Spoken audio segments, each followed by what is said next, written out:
안녕하세요. 달나라 옥토끼입니다. 오늘 밤도 달나라로 오신 여러분을 환영합니다. 여러분, 매년 새해가 되면 우리는 복 많이 받으세요 라고 덕담을 나누잖아요. 이제 6월이면 한 해의 절반을 지날 텐데 지금까지 여러분은 어떤 복을 얼마나 받으셨나요? 저 사람은 다른 건 몰라도 인복을 타고났어 라는 이야기를 자주 듣는 분이 있어요. 그런 분들은 주변 사람이나 인연의 도움으로 사업도 승진도 잘 되고 투자도 취업도 성공하는 등 하는 일마다 정말 술술 잘 풀리는 것만 같아요. 과연 그 비결이 무엇인지 궁금하지 않으세요? 좋은 사람을 만나려면 내가 먼저 좋은 사람이 되어야 한다는 이야기가 있는데요. 내가 평소에 하는 말을 어떻게 표현하느냐에 따라 내게 도움이 되는 좋은 사람들로 내 주변이 넘쳐나는 그런 비법이 있다고 합니다. 그래서 오늘은 도미타 타카시 저자의 표현의 달인과 함께 인복 터지는 비법 알아보겠습니다. 그럼 옥토끼와 함께 출발해 볼까요?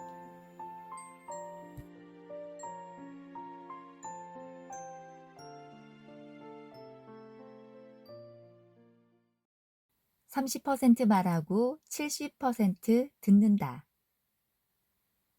상대의 기분에 거슬리지 않도록 신경을 쓰면서 재미있고 우스운 이야기를 하고 있는데도 왠지 분위기가 심상치 않다고 느껴질 때가 있습니다. 그럴 때는 나 혼자만 신이 나서 이야기하고 있는 것이 아닌가 잠시 생각해 보세요.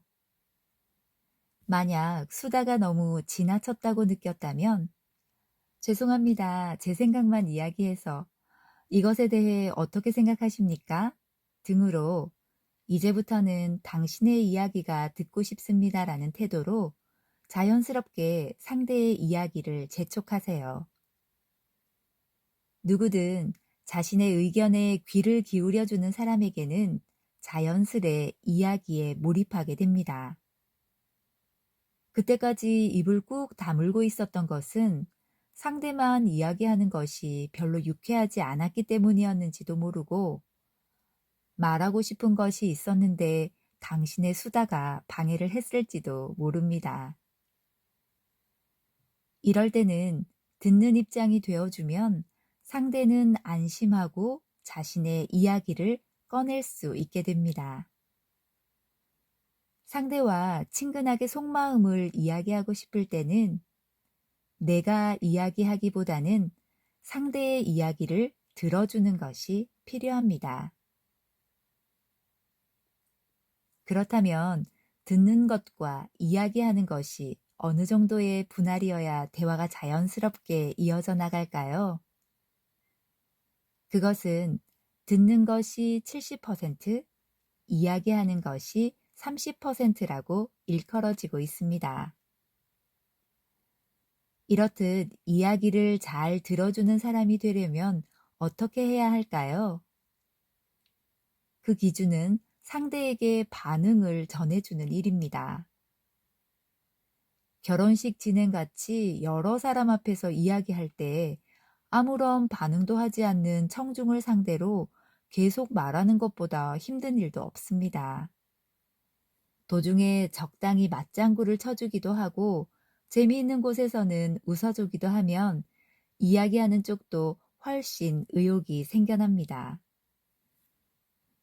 저도 여러 명을 상대로 강의를 했던 적이 있었는데요.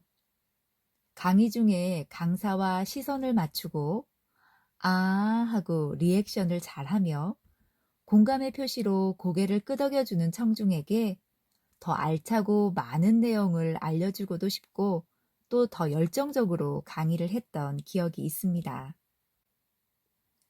1대1의 대화도 이와 마찬가지입니다. 맞장구를 치거나 때론 몸을 내밀기도 하고 소리 높여 웃으며 그래서 어떻게 된 거야? 라고 중간중간 말참견을 해주면 이야기하는 쪽도 이에 편승하게 됩니다. 이를 언어나 제스처에 의한 강화라고 합니다. 강화라는 것은 무언가의 행동에 좋은 결과를 얻음으로써 그 행동이 더욱 촉진되는 것을 말합니다. 다시 말해, 대화 안에 맞장구나 말 곁들임이 첨부됨으로써 더욱 이야기하고 싶다는 기분이 들도록 한다는 것입니다. 게다가 이때 상대에게 미소를 지으면 상대의 발언을 보다 많이 이끌어내는데 효과가 있습니다. 이것을 미소에 의한 강화라고 합니다. 누군가의 꿀팁을 전수받고 싶다면 이 방법을 한번 써보는 것도 효과적일 것 같네요. 나란히 앉아 이야기를 걸면 속마음을 털어놓기 쉽다. 사람의 속마음을 끌어내기 위해서는 말의 내용은 물론 어떤 상황에서 이야기를 꺼내는가도 중요합니다. 여기서 주목할 것은 상대와 내가 있는 위치에 따라 상대가 속마음을 말하기 쉽게도 또 어렵게도 한다는 점입니다. 서로 얼굴을 마주하고 정면에 앉아 이야기할 때는 시선이 정면으로 부딪히기 때문에 긴장하거나 주저하여 하고 싶은 말도 할 수 없다는 심리가 작용합니다. 한편 상대와 내가 같은 방향을 볼 때, 즉 옆에 나란히 앉은 경우는 눈을 맞추고 이야기하지 않아도 되므로 긴장이 완화되어 솔직한 이야기가 쉽게 나옵니다. 이것은 정신과 의사인 프로이트가 이용한 방법이기도 합니다. 프로이트는 진찰할 때 환자를 부드러운 소파에 앉혀 긴장을 풀게 한 다음 자신은 그 소파 뒤에 의자에 앉아 환자에게 말을 걸었습니다. 의사의 얼굴이 보이지 않는 편이 환자가 릴렉스 상태를 유지하여 솔직하게 자신의 이야기를 할 수 있다고 생각했기 때문입니다.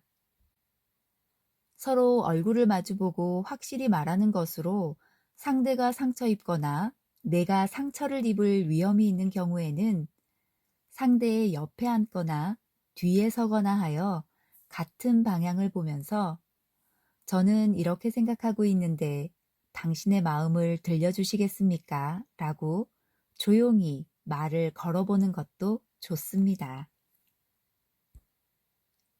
가까이 있는 사람에게 감사의 말을 잊지 않는다.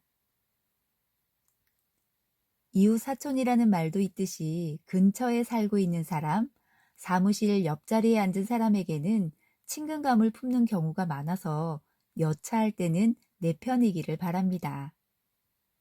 짐 발드라는 심리학자는 호의라는 감정이 생겨나기 위한 4가지 조건을 제시했는데요. 첫째, 외견성으로 겉모습이 마음에 드는 사람에게 호의를 갖는다는 것. 둘째, 근접성으로 가까이 있는 사람에게 친근감이며 호의를 느낀다는 것. 셋째, 유사성으로 자신과 닮았다고 생각되는 사람에게 호의를 느끼는 것.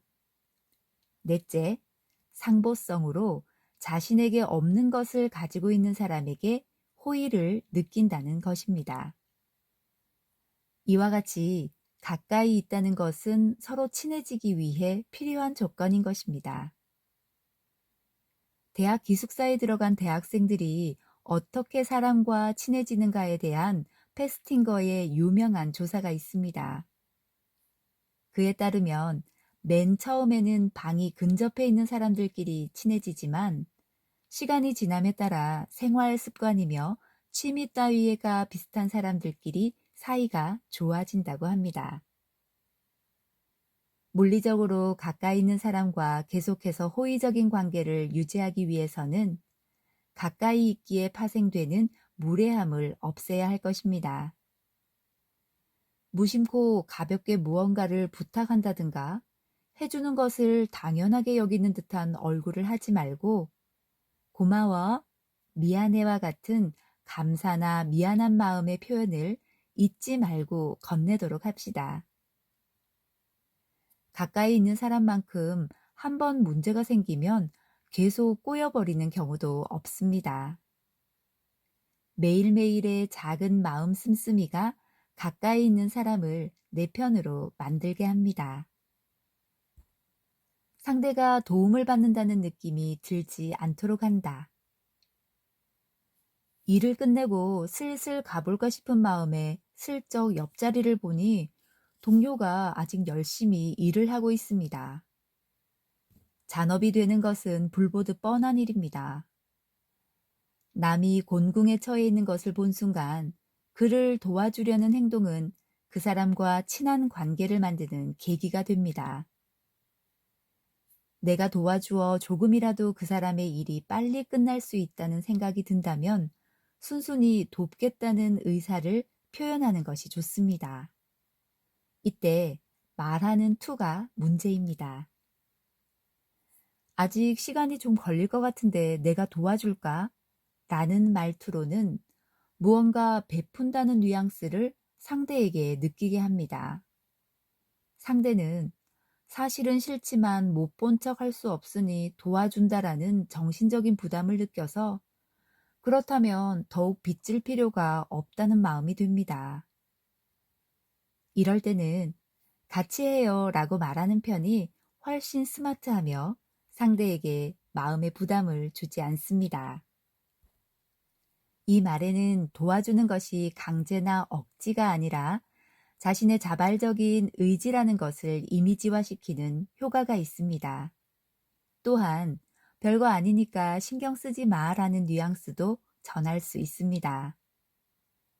이렇게 되면 상대도 마음 가볍게 도움을 청할 수 있고 과장된 태도가 아닌 가벼운 도리로 도와줌으로써 고마움은 배가 될 것입니다. 내가 대신 갖다 줄게. 시간 있으니까 내가 해줄게. 다른 사람한테 부탁해 줄게. 우리들은 무의식 중에 무엇 해줄게 라는 말을 쓰는 경향이 있습니다. 어떤 말을 사용해야 자신의 호의가 사심없이 전달되어질까를 듣는 입장이 되어 다시 한번 생각해 볼 필요가 있습니다. 긍정적인 말을 많이 사용하면 좋은 인상을 얻는다. 예로부터 타인의 불행은 꿀맛이라고 합니다. 가십거리에 함께 웃거나 험담을 나누는 등의 부정적인 의견은 일치하기가 쉬워서 언뜻 보면 인간관계의 거리가 가까워진 듯이 보입니다. 그러나 이러한 경우 그 장소에서는 공감했다고 해도 반드시 그 사람에게 좋은 인상을 주었다고는 말할 수 없습니다. 같은 감정은 공유할 수 있어도 긍정적인 호의로는 연결되지 못하는 일이 많습니다. 만약 사이가 좋아졌다고 해도 그다지 생산적인 인간관계는 되지 못한다는 거죠. 반대로 긍정적인 내용의 대화는 내게 있어서도 상대방에 있어서도 기분 좋은 것이므로 상대의 마음을 끌어당기는데 효과적이라 할 수 있습니다. 예를 들어, 밤에는 반주 한잔 하면서 야구 중계 보는 게 최고지. 아내는 질렸다고 하지만 난 그게 좋아. 일요일에 주말 농장에 가서 채소를 수확했는데 날씨가 좋아서 기분이 정말 좋더라고. 지난번 결혼식 정말 괜찮았지? 남의 일이지만 나 정말 감동 먹었어. 등이 그것입니다. 좋아해, 기분이 좋아 등의 적극적인 긍정의 단어를 많이 사용하면 무엇보다 상대에게 좋은 인상을 줄 수 있습니다. 게다가 기분 좋은 말을 몇 번이고 듣는 사이에 그런 의견이며 말을 하는 사람에게도 호감을 품게 됩니다. 긍정적인 말을 반복해서 듣고 공감하는 동안 마치 자기 자신이 상대에게 칭찬을 듣는 것 같은 착각에 빠지게 됩니다. 어제 본 땡땡이라는 영화는 정말 감동이었어. 나는 학생 시절부터 쭉 이 뮤지션을 좋아해서 지금도 빠지지 않고 콘서트에 가곤 해.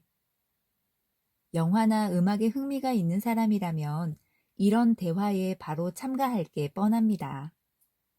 공감한다는 것은 대화를 촉진시키는데 매우 효과적입니다. 긍정적인 대화로 상대의 기분을 띄워 더욱 공감을 얻을 수 있다면 상대의 마음을 바싹 끌어당기는 것이 가능해집니다.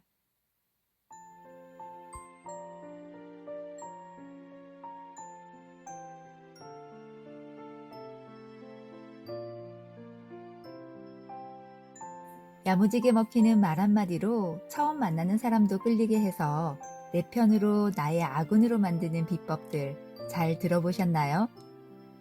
오늘의 이야기 나누고 보니 복은 하늘에서 뚝딱 떨어져서 그저 받는 게 아니라 결국 내가 먼저 복을 지어야 한다는 것을 절실히 깨닫게 합니다. 도미타 타카시 저자의 표현의 달인에는 상대의 마음을 끌어들이는 표현들 외에도 상대에게서 예스를 받아내기 위한 표현 전략, 또 상대의 기분을 거스리지 않는 거절 전략, 자신의 의견을 통과시키기 위한 설득 전략 등 실생활에 자주 유용하게 쓰일 표현들이 자세하게 소개됩니다. 상황 토크로 요점 정리까지 해줘서 저는 활용하기 참 좋았습니다. 총 8개의 챕터 중 오늘은 일부분만 함께 했으니 책 전체 내용을 꼭 읽어보셔서 여러분도 표현의 달인으로 거듭나시길 추천드립니다. 달나라 옥토키 오늘은 여기서 마무리하고요. 옥토키의 다음 책이 궁금하신 분들은 구독으로 친해지고 알람으로 자주 만나길 간곡히 부탁드립니다.